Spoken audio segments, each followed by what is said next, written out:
यह कहानी है एक ऐसे ज्योतिषाचार्य की जिसने जब भी कोई भविष्यवाणी की वो हमेशा सत्य साबित हुई। उसकी लोकप्रियता इतनी बढ़ती चली गई कि वो राजा के दरबार में एक राज ज्योतिषाचार्य के रूप में नियुक्त कर दिया गया। उस ज्योतिषाचार्य की एक पुत्री थी और पत्नी गर्भवती। उसकी पत्नी ने ज्योतिषाचार्य से पूछा कि आप गणना करके बताएं कि हमें पुत्र होगा या पुत्री।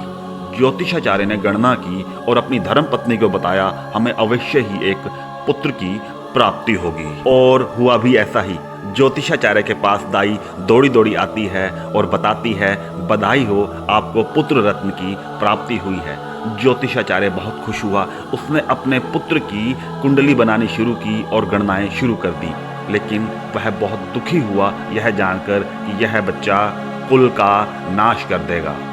इसका उपाय ढूंढते हुए ज्योतिषाचार्य ने एक ऐसे पति पत्नी का चुनाव किया जिनकी कोई औलाद नहीं थी और उन्हें धन धान्य से समृद्ध करके अपने कुल को छोड़कर उनके बच्चे को संभालने का निवेदन किया और बात बन गई। वह पति पत्नी जिनकी कोई औलाद नहीं थी वह उनके पुत्र को अलग से पालने लगे। इस दौरान ज्योतिषाचार्य और उसकी धर्म पत्नी ने अपने बच्चे की शिक्षा तथा अन्य सुख सुविधाओं का खूब ध्यान रखा और उसके पिता खुद उसे कई बार ज्योतिषाचार्य का ज्ञान देने चले जाते थे।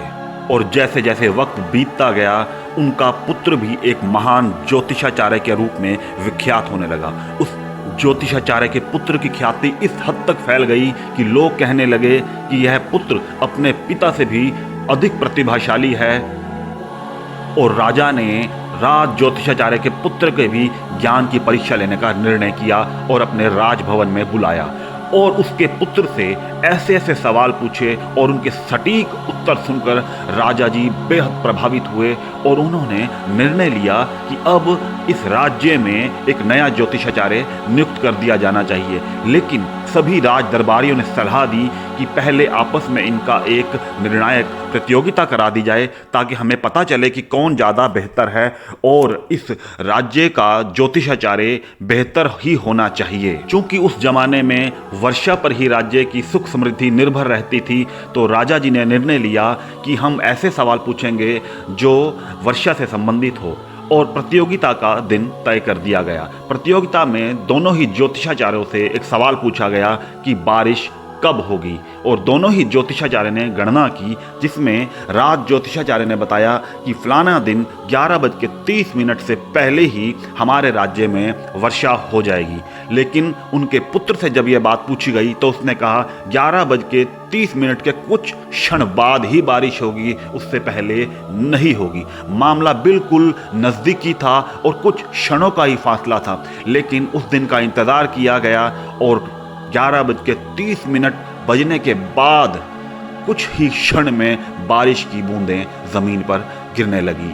राज ज्योतिषाचार्य के पुत्र की इस अद्भुत कला को देखकर राजा जी बेहद प्रसन्न हुए और उन्होंने ऐलान किया कि आज से हमारे राज ज्योतिषाचार्य तुम नियुक्त किए जाते हो। और खुशी में उन्होंने कहा, इसके अलावा भी तुम्हें क्या चाहिए हमसे मांगे, हम तुम्हारी इच्छा तुरंत पूर्ण करेंगे। राज ज्योतिषाचार्य के पुत्र ने तुरंत कहा कि आप मेरे पिता को ही राज ज्योतिषाचार्य रहने दें, मैं आपसे यही मांग करता हूँ। क्योंकि बारिश तो 11:30 बजे ही होनी थी, लेकिन उसकी बूंदों को ज़मीन तक पहुँचने में जो वक्त लगना था, सिर्फ वही अंतर की गणना मैंने अलग से कर दी थी। राजा जी बेहद प्रसन्न हुए। उन्होंने पिता के साथ साथ पुत्र को भी अपना राज ज्योतिषाचार्य नियुक्त कर दिया। उसके बाद पुत्र ने अपने पिता को एक बात बताई, पिताजी, जिस प्रकार आपने वर्षा होने की गणना तो सही कर ली थी, लेकिन उसके ज़मीन पर पहुंचने का जो क्षण लगना था उसकी गणना आप करना भूल गए थे।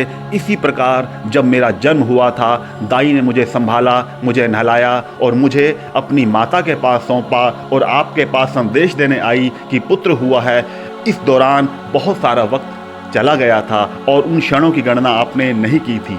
आप तक आपके पुत्र होने की सूचना में जो अंतर आया था, उस दौरान जो मेरा कुल दीपक का योग था, वो क्षण खराब होने की वजह से आप उसे कुल नाशक योग समझ बैठे। इसी तरह हमारे जीवन में भी हम बहुत सारे फैसले जल्दबाजी में करते हैं और छोटी छोटी बातें भूल जाते हैं। जिस प्रकार इस पिता ने अपने पुत्र को माता और पिता के प्रेम से मात्र एक छोटी सी गलती से वंचित कर दिया। इसी प्रकार हम भी अपने जीवन में ऐसी ऐसी गलतियां करते हैं जो होती तो बहुत छोटी हैं, लेकिन जिसका सामना हमारी आने वाली औलादें या उनकी जनरेशन को करना पड़ता है। जब भी आप कोई फैसला लें, एक क्षण रुक के सोच लें उनके दूरगामी परिणाम क्या हो सकते हैं। कल फिर हाजिर हो जाएंगे एक नई प्रेरणादायक कहानी को लेकर। वीडियो को लाइक, कमेंट, शेयर करके हमारा हौसला ज़रूर बढ़ाएं। बहुत बहुत धन्यवाद।